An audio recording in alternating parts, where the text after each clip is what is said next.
По врнежите квалитетот на воздухот денеска е подобар, но загадувањето останува сериозен проблем во земјава, сметаат активистите. Сообраќајот, индустријата, грејењето на домаќинства и неповолната географска положба се главните причини за високи концентрации на штетни честички во воздухот. Владата има издвоено рекордни 103,4 милиони евра за заштита на животната средина, но според експертите потребни се стотици милиони евра за ефикасни мерки.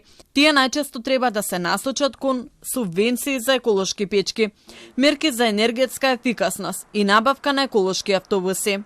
Прво и основно битно е тие пари што се одделуваат од буџетот да бидат насочени кон вистинските начини на решавање на проблемот од секој тип на загадување. Значи дали аеро, дали депонија и така натаму.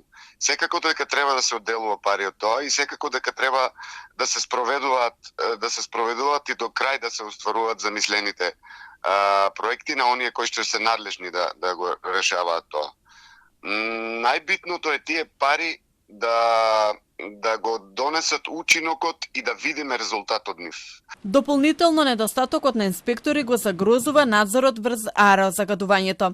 Државниот инспекторат за животна средина работи со минимален број инспектори, а дел од нив наскоро ќе заминат во пензија. Повеќе од 50% од општините се уште немаат назначено овластени инспектори, иако законски биле обврзани да го сторат тоа до крајот на 2022 година.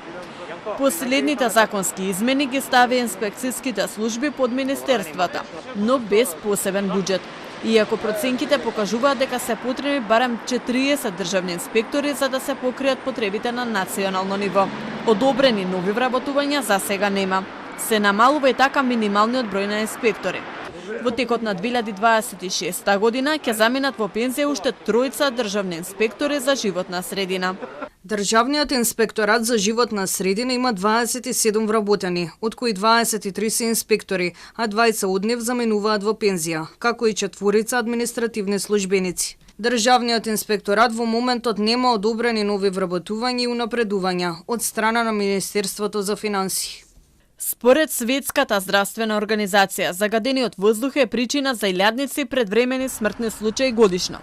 Податоците укажуваат дека загадениот воздух во Македонија е причина за над 3800 предвремени смртни случаи годишно, што е 17,7% од вкупната смртност во државата.